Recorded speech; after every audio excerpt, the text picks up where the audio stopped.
It is stroke.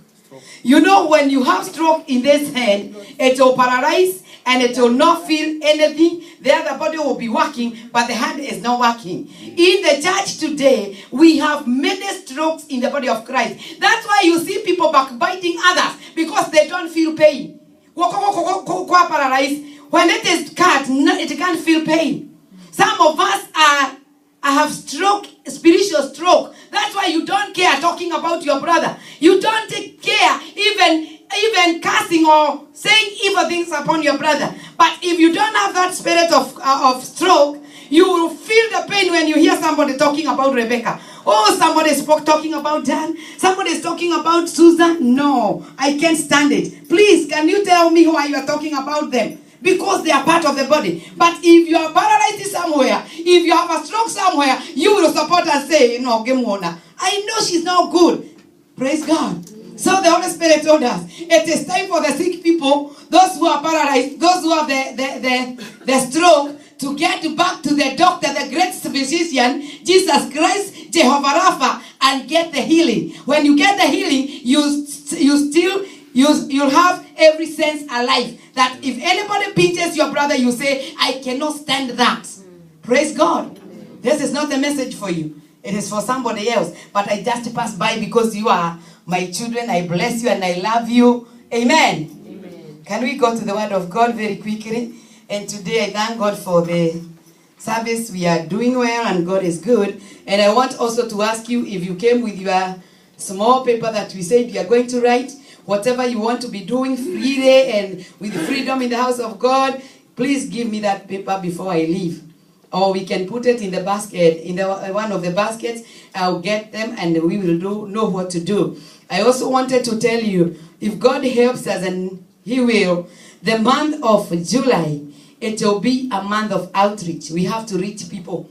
On Saturdays, those who are available will be having outreach from 12 to 2. We will go to the streets and tell people about the goodness of God. Oh, those who will be available, or even if it is 2 or 3 or all of us. I know some of us are working on Saturdays because we cannot do it on Sunday, because Sunday we have a very few moments to come to the sanctuary, and then some of us are going to work, some of us are going to other things. So I am praying and I trust God will help us. The month of July, every Saturday from 12 to 2, we'll be getting here in the church, getting prepared and starting dividing ourselves. Some will go to this side, some will go to the Walmart, some others will go to the, what do we call it, mall, Federal Way Mall. The way the Holy Spirit will lead us. And we have the tracts to tell people about the goodness of God. It is our time to go out. Amen. Turn to somebody, tell somebody. It is our time to reach out those who are there.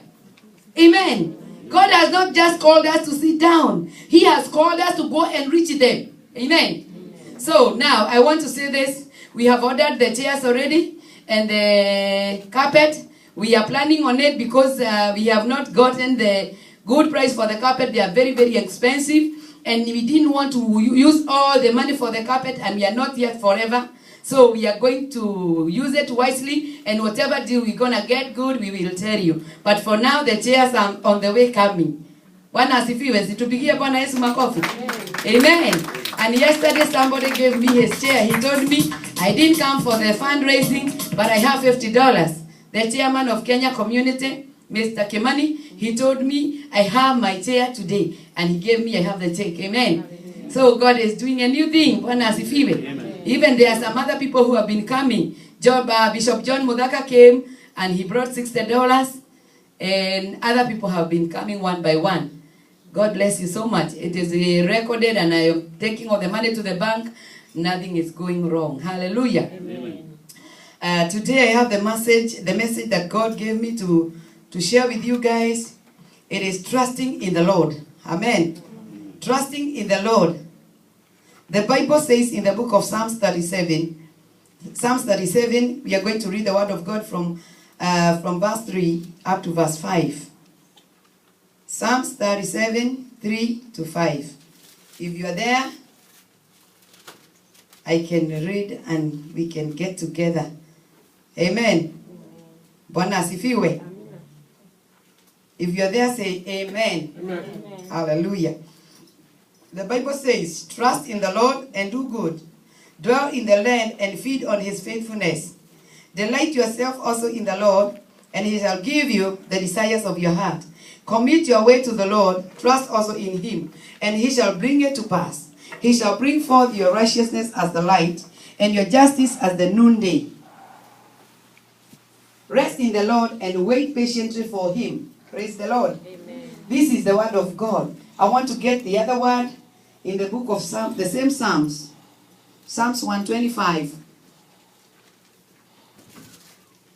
Psalms, today we are reading the Psalms. We are the psalmists today. We are not going to go to any other book, only in Psalms. Psalms 125, from verse 1, the Bible says, if you are there, say amen. Amen. Hallelujah. I thank God to see Sister Anne. We have battled. Amen. Many of us knew how we've been battling, fighting and saying, God do this, God help us. Even God is doing other things. One of our brother Mwangi told me, it is only this Sunday I'm not in the church. I'll be back again in the church all the day. Praise the Lord. Amen. If you need prayers, please let us know. Don't fight the battle by yourself. Let us know. Kama kuna mapepo yamepambana na wewe. This week, I had some battles in my life, and I called some of my sisters. I told them, can you stand with me? That's why I'm strong. Don't fear to call us.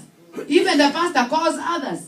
I need prayer. Sometimes I cannot pray by myself. So when I call you, I tell you, remember me. Even if I don't explain what is going on, just remember me, and that's why I'm shining today. Amen. I had a battle, and I have overcome it. Amen. Amen. Whatever battle you are going through, don't fight by yourself. The devil is a liar. He wants to kill you by yourself. Tell him I am not alone. I have a sister somewhere. I have a brother who can pray with me. Amen. That's why we have the unity. That's why we are the family of God. Amen. Psalms 125, the Bible says, verse 1, those who trust in the Lord are like Mount Zion, which cannot be moved but abides forever. As the mountains surround Jerusalem, so the Lord surrounds his people from this time forth and forever. Amen. The Bible is talking to us about trusting the Lord. When you trust the Lord and when you do good, you will be able to dwell in the land. Amen. Amen. To dwell in the land is just to trust in the Lord. When you trust in the Lord, in your work, in your family, in your marriage, in whatever you do in this earth, let me tell you, you will be able to overcome. And you will be able to stand up. The Bible says, those who trust in the Lord, they are like Mount Zion. Mount Zion cannot be shaken. Even if tornadoes come, it will stand firm. Even whatever comes, it will be standing firm. Even if the Niagara Falls tries to overcome it, it will not be able. Because the mountain of Zion will never be shaken. This is how God blesses those who trust in him. Amen. Amen. The tornadoes in life will not affect you. They will come and leave you standing up. Amen. On Sunday, I went somewhere to encourage some of our brothers somewhere in a church in the evening. And when I was given a chance, the Holy Spirit told me to tell them that it is good to be like, there is some plants in waters. We call them in Kikuyu, madaje. I don't know in English what we can call it. Madaje, hedere woka brane, nekana rohuoro nene. Gedaje ke ukikoma gerera wega mono gega koma. Gega soka rohuoro aitoka na brane ne aitoka. Gedaje ke karoka maneke kaja koinaina. This is how God wants us to be. Amen. That is kind of a grass that it grows in waters.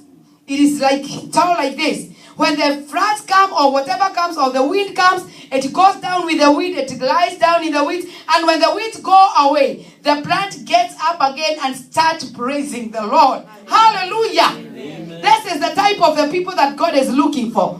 It is time to stand for God. Hallelujah. Be like a Mount Zion. Be like somebody who is very strong. When the announcement in the radio says there are no jobs again for foreigners, there are no jobs for aliens, stand and say, I trust in the name of the Lord. They may suck the others out, but I cannot be sucked out. I am unbeatable because I believe in the name of God. Amen. Praise the Lord. Amen. They may try to put you out, but they don't know who you are. As long as you trust in the Lord, the maker of heaven and earth, the Jehovah Jireh who is able, you will stand when others will be going out. You'll be getting in when others are going out. Amen. Amen. Somebody last week had a problem in his life, and when we were praying with him, God told me to tell him, it's time for you to step out so that God can step in for you. And I told him, I know it is not easy what God is telling you, to step out for what you are holding now. But God wants you to step out for him to step in for you. Amen. Those who trust in the Lord, God will always step in. God will always be available. God will be always there when you need him. Yes. Amen. Hallelujah. Amen.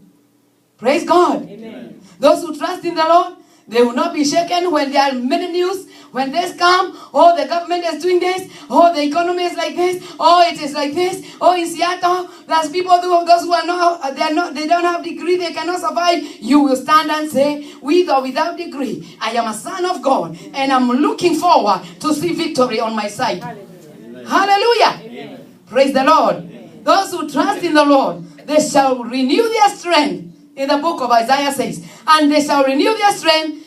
Hallelujah. Praise God.